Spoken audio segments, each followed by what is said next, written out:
Hari ini saya bersyukur boleh ada di Timika dan apalagi seperti tadi Pak Jeki katakan 10 tahun yang lalu saya sudah diterima jadi keluarga.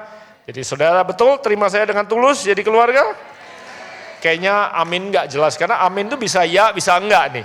Benar saya diterima jadi keluarga? Dengan rasa hormat atau dengan rasa syukur saya terima. Penerimaan saudara saya belum terima isi kartu anggota jemaat tadi sih. Tapi saya bersyukur boleh jadi keluarga di tempat ini. Saya dikasih tahu sama Pastor Jerry, saudara sedang bicara tentang komunitas, betul nggak saudara? Sedang belajar pentingnya komunitas. Mari kita belajar hari ini, mari kita buka bersama-sama Mazmur pasal ke-92.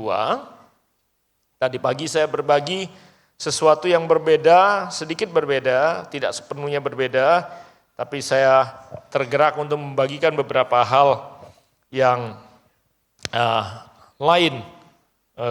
Mazmur 92 ayat 13 sampai ayat ke-16 berbunyi seperti ini.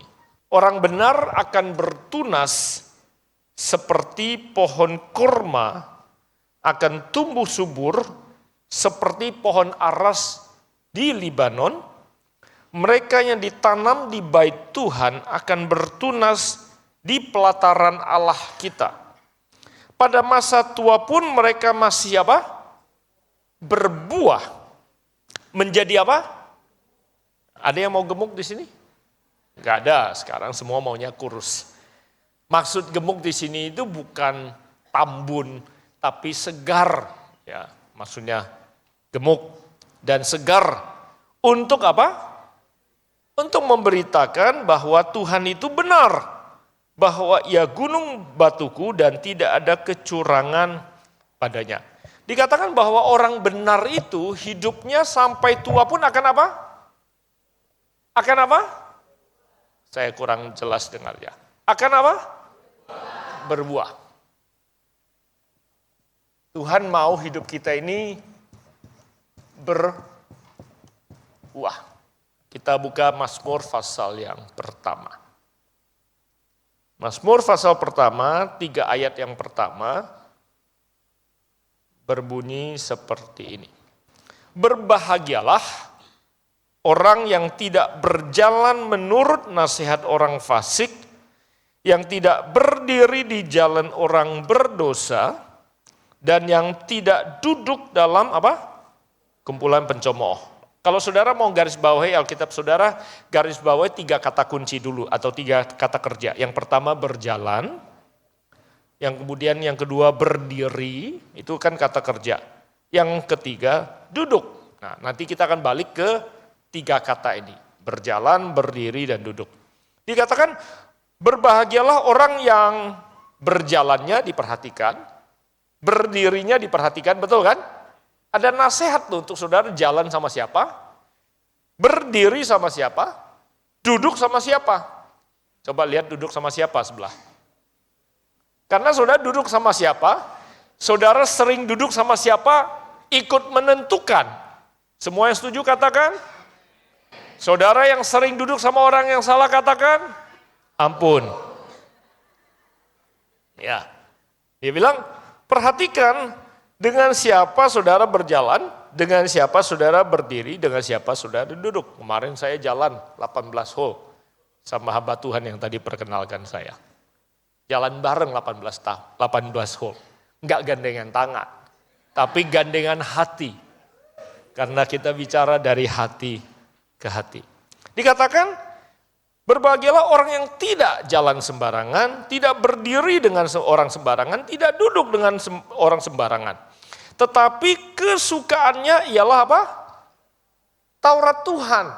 Orang fasik itu nggak bakal suka tuh firman Tuhan, apalagi merenungkannya. Di sini akan dikatakan bahwa orang benar itu suka sama firman Tuhan, dan yang merenungkan Taurat itu apa? Siang dan malam. Saya percaya GB Rock penuh dengan anak-anak Tuhan yang merenungkan firman Tuhan siang dan malam, bukan? Bukan buka Instagram dan TikTok siang dan malam, tapi merenungkan apa? Beneran nih, Tuhan dengar loh. Kalau nggak benar itu berarti bohong tuh. Bukan buka TikTok dan Instagram siang dan malam, tapi merenungkan firman Tuhan siang dan malam. Dikatakan orang yang seperti itu, seperti apa? Yang tadi berdirinya, yang jalannya, dan duduknya tidak sembarangan. Dan merenungkan firman Tuhan. Dikatakan, ia seperti pohon yang ditanam di tepi aliran air, yang menghasilkan apa? Buah pada musimnya. Jadi orang benar pasti berbuah pada musimnya. Dan kemudian yang tidak layu daunnya, apa saja yang diperbuatnya apa? Berhasil. Oke? Apa saja yang dibuatnya berhasil. Tidak ada seorang pun yang saya temukan di muka bumi ini yang gak mau jadi orang berhasil. Termasuk anak Binjai ini. Lahirnya di kota Binjai. Ibu saya lahir di kampung namanya Bohorok. Ada yang tahu Bohorok di mana? Orang Sumatera mungkin tahu. Desa kecil sekali di gunung. Itu ibu saya lahir di situ. Ayah saya lahir di Binjai. Walaupun casingnya Korea. Mimpi anak Binjai ini adalah jadi orang berhasil karena tumbuh besar di keluarga yang miskin. Saya nggak pernah ingat waktu kecil itu kami bisa jajan. Jarang punya kesempatan jajan. Mimpinya harus jadi orang kaya. Karena kita pikir kalau berhasil pasti kaya. Ternyata nggak semua orang kaya berhasil. Tapi itu pelajaran kemarin hari Jumat yang lalu. Sabtu kemarin kita bahas. Karena banyak orang yang uangnya banyak, hidupnya belum tentu berhasil. Ada yang mau berhasil di sini? Cuman tadi di baktian ibadah pertama kita bahas. Kalau cuman pikirnya berhasil itu fokusnya di aku. Karena kalau kita mau berhasil, itu semua ujungnya berhentinya di aku. Aku punya, aku mencapai, aku mendapatkan, semua fokusnya di aku. Tuhan tidak mau kita hanya berhasil, Tuhan mau kita apa? Berbuah. Karena kalau kita berbuah, fokusnya bukan di kita, tapi di orang lain. Berbuah itu fokusnya di orang lain. Nah, ketahuilah kalau Tuhan bikin hidup kita berbuah karena kita fokusnya sama orang lain, saudara pasti tidak mungkin tidak melewati tempat yang namanya berhasil. Karena aku akan dibuat berhasil supaya aku bisa berbuah dan aku bisa memberkati orang lain. Enggak ada yang amin. Jadi akankah kita berhasil? Ya, tapi tujuannya bukan supaya aku punya, aku dapat, aku memiliki, aku menduduki. Bukan, tujuannya supaya kita berbuah. Karena kalau hidup kita berbuah, orang lain yang akan menikmatinya. Tapi kita tidak bisa berbuah dan tidak bisa berhasil kalau kita tidak tertanam. Makanya saya senang bahwa saudara sedang membahas tentang komunitas. Karena di ibadah pertama tadi saya mengutip Matius pasal ke-13, di mana Yesus bercerita tentang benih yang jatuh di tanah. Benih itu tidak akan pernah bisa jadi pohon kalau tidak tertanam. Benih itu kalau ada cuman di botol, dia tetap akan jadi benih. Telur kalau tidak pernah dierami, maka anak ayamnya tidak akan pernah keluar. Kalau telur cuma disimpan di botol, dia tetap telur saja. Jagung kalau tetap cuma di botol, dia tetap biji jagung saja. Tapi kalau biji jagung jatuh ke tanah, dia bisa jadi pohon jagung. Pohon jagung bisa menghasilkan jagung, yang menghasilkan lebih banyak lagi benih, dan benih yang ada di pohon jagung itu akan ditanamkan lagi. Dan satu biji jagung bisa punya potensi menghasilkan kebun jagung. Satu telur ayam punya potensi bisa menghasilkan satu kebun ayam. Betul gak saudara? Diri kita satu orang bisa berpotensi mempengaruhi satu generasi. Yang setuju katakan? Tapi syaratnya harus tertanam. Kalau aku tidak tertanam, tidak akan pernah bisa mengalami multiplikasi. Memang saya hari ini nggak akan bahas tentang benih itu harus mati, baru kemudian bisa bertumbuh. Tapi saya percaya Setiap anak-anak yang ada atau saudara yang ada di GBI Rock sudah merupakan benih-benih yang siap tertanam dan mati untuk diduplikasi dan dimultiplikasi, bukan?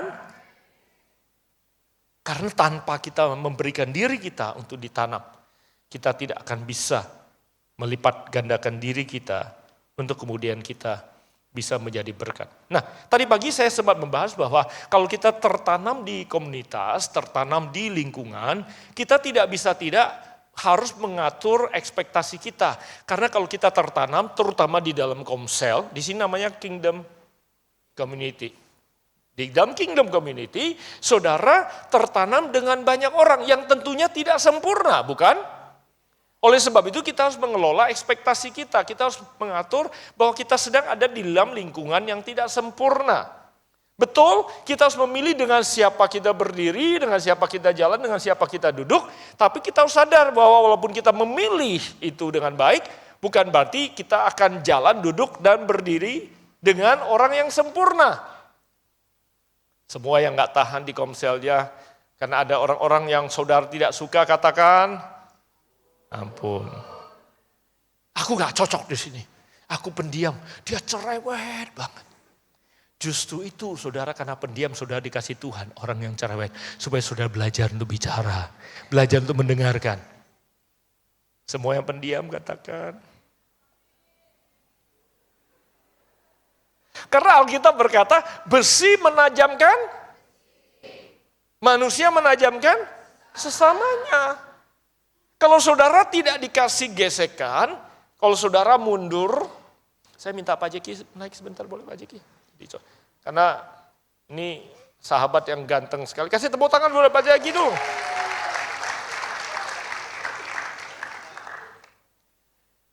Besi menajamkan besi.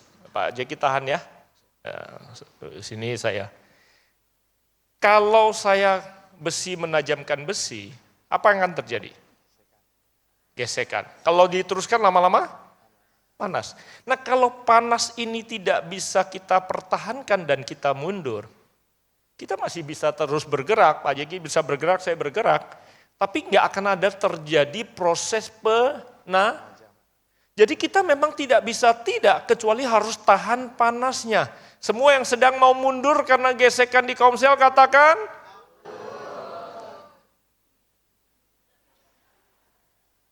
dan Pak Jeki tahan, Pak Jeki gerak nanti juga dikit, jangan banyak-banyak nanti baju kita rusak. Jadi ini baju mahal saya tahu. Tapi kita cuma mau kasih contoh saja. Ya, selain kita tahan panas, kita harus tahan tekan karena Pak Jeki harus tekan. Kalau saya tekan Pak Jeki mundur, apa yang akan terjadi? Tidak akan ada gesekan. Sama-sama harus menekan dan harus terus menggesek. Jadi tidak bisa dielakkan kalau saudara mau jadi tajam, panas dan tekanan itu harus jadi bagian daripada hidup saudara. Amen. Semua yang mau bertumbuh, berbuah, menjadi berhasil di komsel katakan, amen. Saudara gak bisa mundur, aku gak tahan. Gak bisa, memang ini prosesnya, tahan panas dan tahan tekanan. Terima kasih buat Pak Jeng. Panas dan tekanan adalah bagian yang Tuhan izinkan hadir untuk membentuk saudara. Saya kasih contoh. Kalau di tangan saya ada telur misalnya, masih mentah. Kalau saya jatuhkan, apa yang terjadi? Pecah. Tapi kalau telur ini saya kasih panas, lewat air tentunya, dan saya kasih presto tekanan. Begitu dia lewatin panas dan tekanan, telur itu saya banting, pecah nggak? Enggak, kenapa? Karena dia sudah berubah dari yang tadinya rentan, kesenggol dikit pecah, kesenggol sedikit rusak, kesenggol sedikit tersinggung. Sekarang setelah dia lewatin panas, setelah dia lewatin tekanan, dia jadi pribadi yang tangguh, bahkan dibanting pun enggak pecah. Sisi yang lain, kita ambil kentang misalnya, atau ngambil wortel, kaku, keras. Kasih air, kasih panas, kasih presto, tekanan.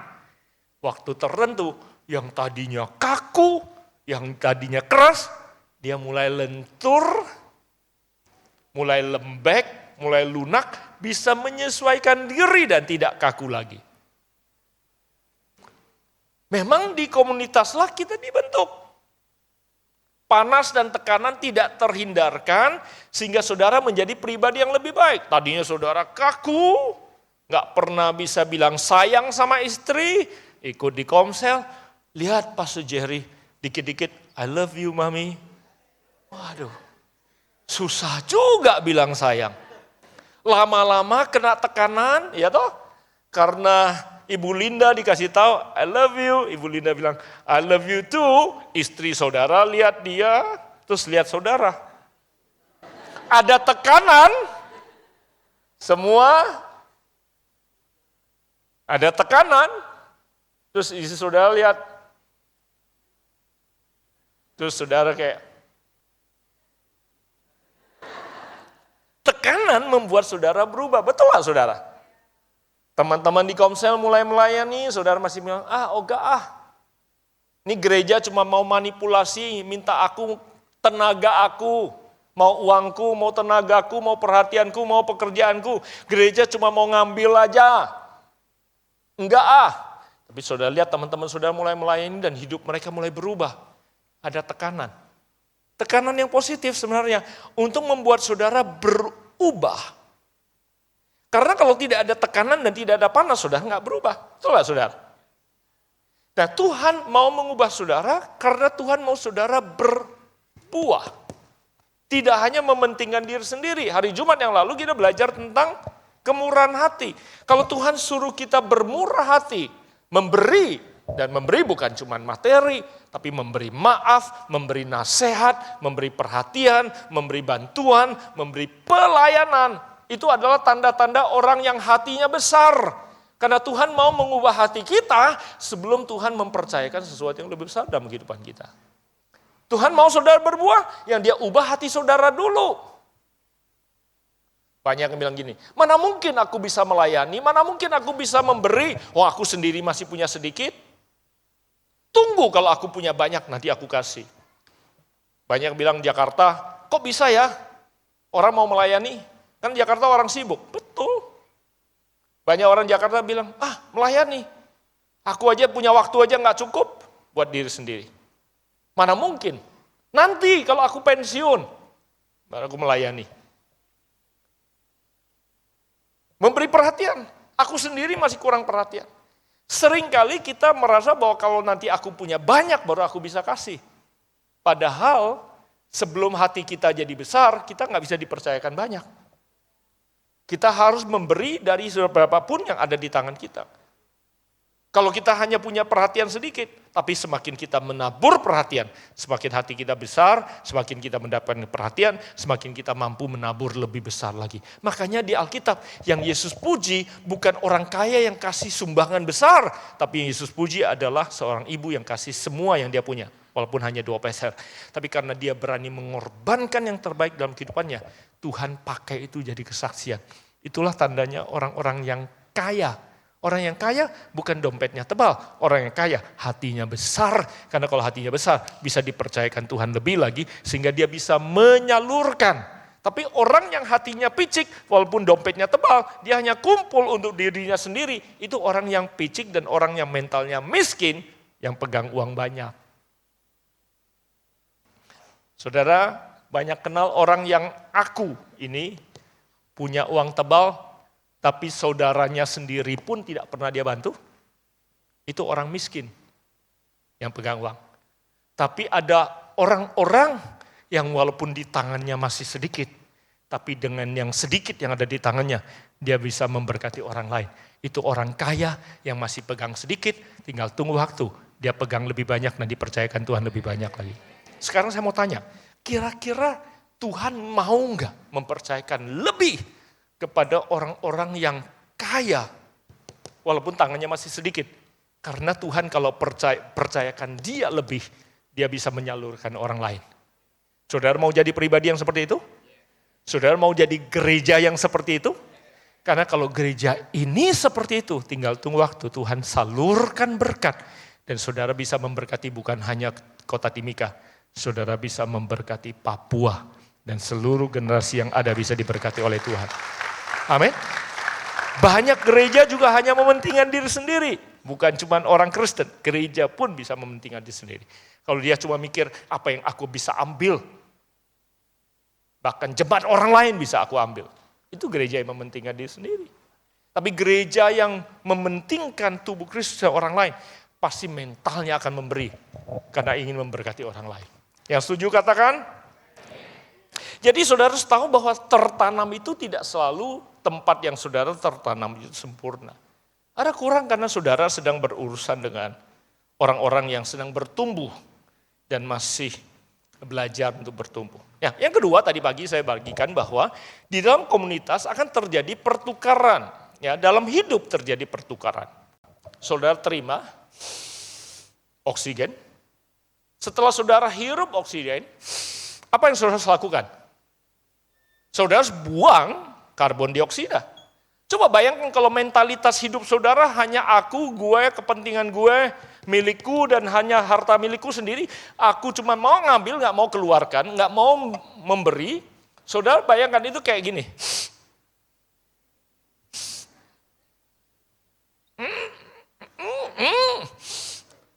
Mati saudara.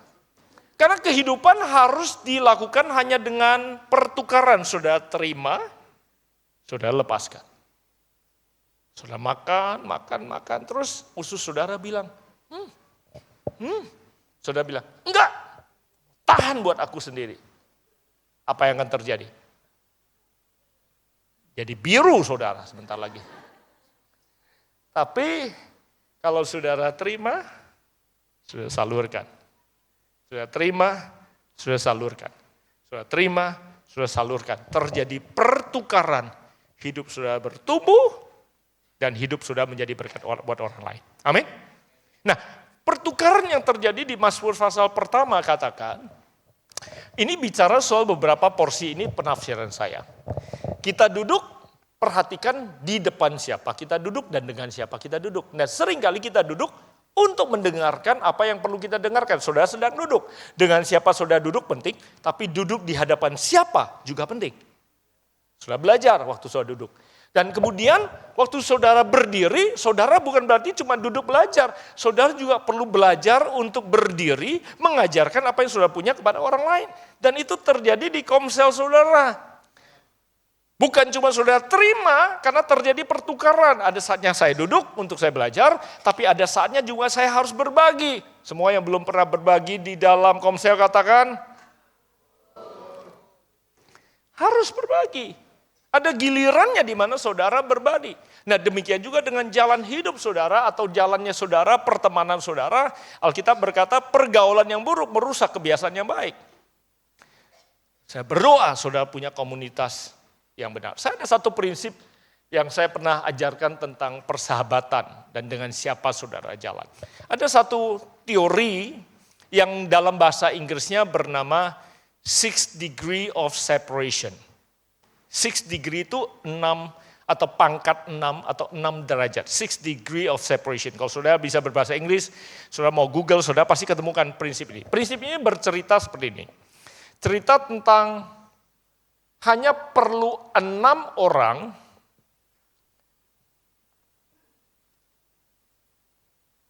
yang bisa mempertemukan saudara dengan siapapun juga. Kalau ini misalnya aku, oke, hanya dibutuhkan 6 hubungan. Ini yang pertama, ini yang kedua, ini yang ketiga, ini yang keempat, ini yang kelima, ini yang keenam. Hanya perlu 6 hubungan yang bisa mempertemukan saudara dengan siapapun juga di muka bumi ini. Misalnya Pak Jeki punya mimpi pengen ketemu sama Donald Trump. Misalnya. Cita-citanya suatu hari bisa punya pertemuan dengan Donald Trump. Pak Jeki hanya perlu 6 orang yang tepat atau 6 hubungan yang tepat untuk mempertemukan Pak Jeki dengan Donald Trump. Misalnya, Pak Jeki perlu mungkin kenal, bisa ya berkomunikasi sama Pastor Jerry. Pastor Jerry punya kenalan misionaris yang ada di Pogapa, misalnya dia orang Amerika. Dan orang Amerika ini ternyata menikah dan iparnya tinggal di kota tertentu. dan dia adalah sahabat atau temannya tertentu, saudara bisa nangkap maksud saya? Dan maksimal 6, bisa lebih pendek. 7 miliar manusia secara ilmu matematika tidak akan lebih dari 6. Siapapun juga. Tukang sapu di Timika, mau ketemu sama Presiden Jokowi, diperlukan hanya 6 hubungan yang tepat. Dan teori itu bilang gini, semakin besar dampak hidup seseorang, semakin pendek jaringan atau rantai ini menjadi pendek. Artinya, semakin besar dampaknya aku dalam berbuah, yang akan membuat dampak ini atau rantai ini menjadi semakin hari semakin pendek. Tuhan kalau mau bawa saudara naik, kalau Tuhan mau bawa saudara punya dampak yang lebih besar, yang Tuhan hadirkan adalah seseorang.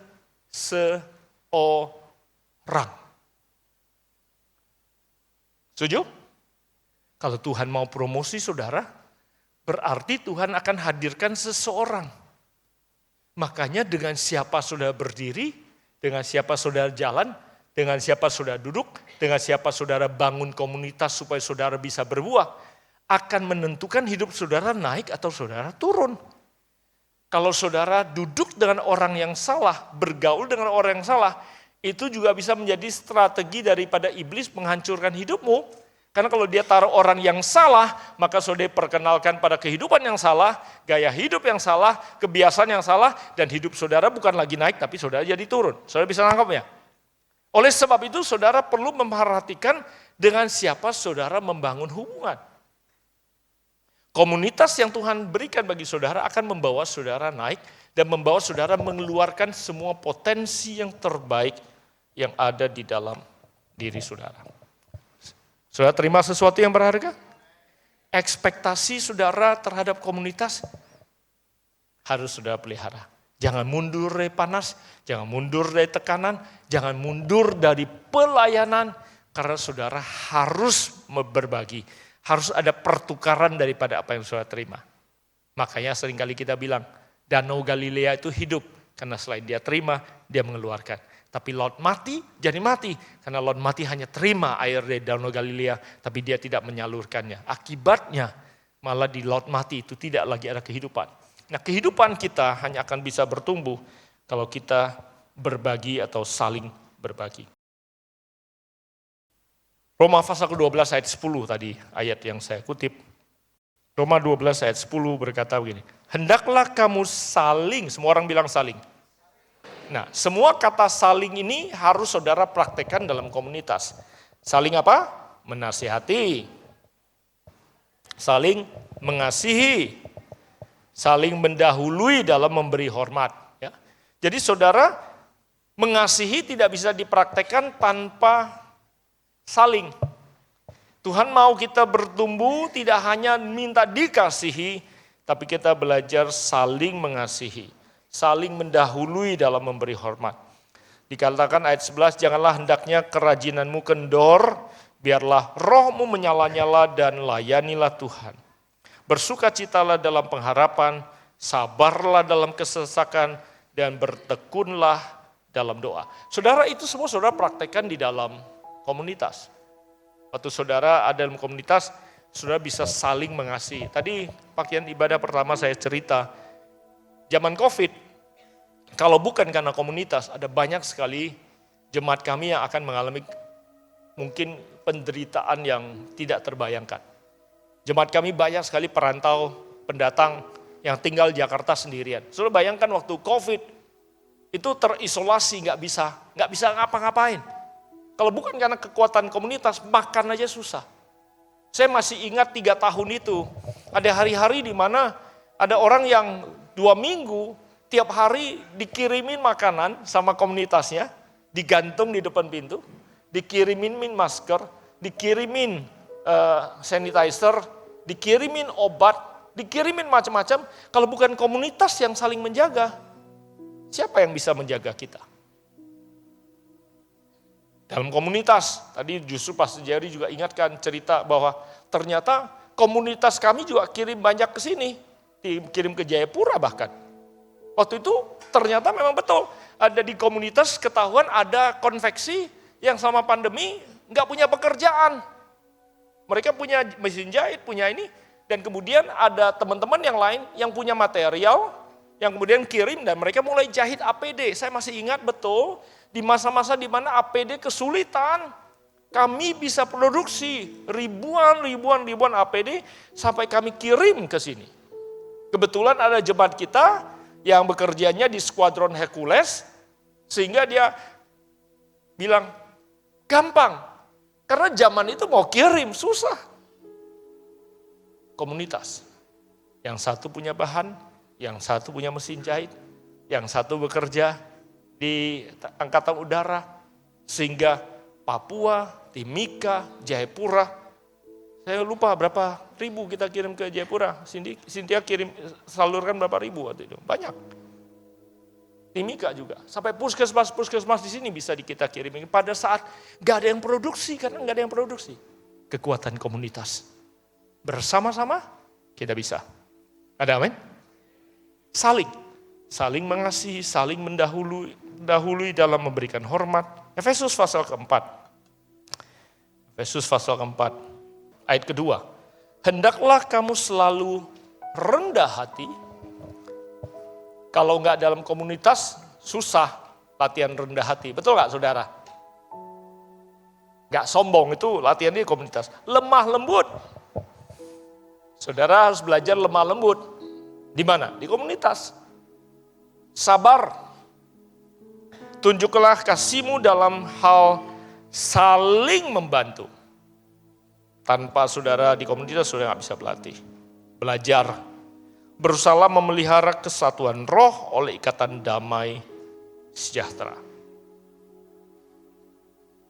Ayat 32, saya lompat. Hendaklah kamu ramah seorang terhadap yang lain. Latihan ramah itu di komunitas. Penuh kasih mesra dan saling mengampuni. Ada di sini yang masih susah mengampuni? Saling mengampuni. Sebagaimana Allah dan Kristus telah mengampuni kamu. 1 Tesalonika 5 ayat 11.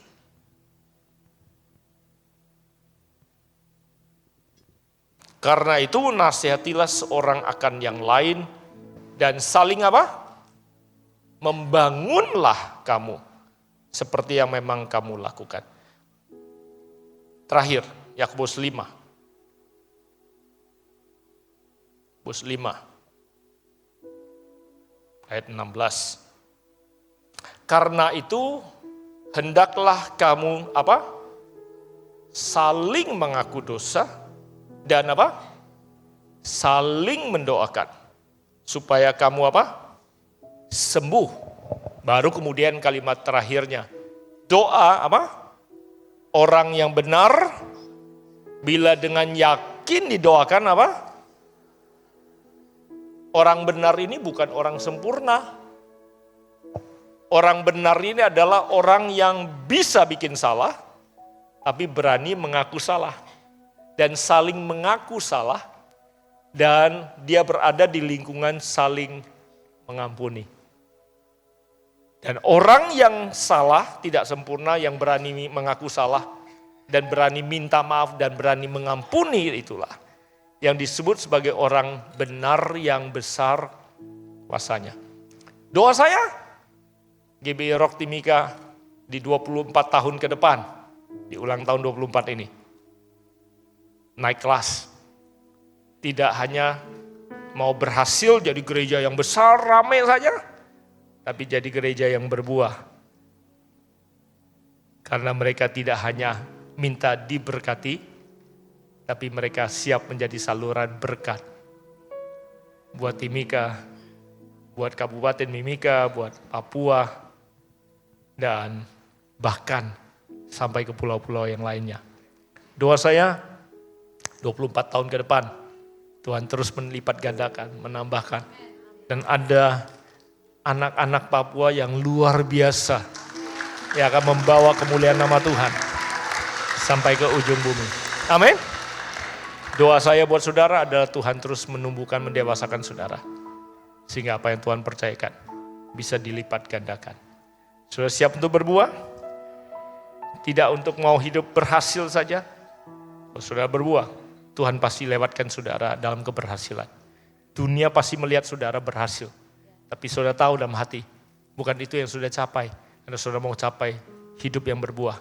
Dan Tuhan izinkan kau ada di tempat yang berhasil. Dan waktu saudara ada di tempat keberhasilan, saudara tetap pribadi yang sama karena rendah hati dan tidak sombong. Karena saudara tahu itu semua datang daripada Tuhan untuk kemuliaan nama Tuhan. Amin.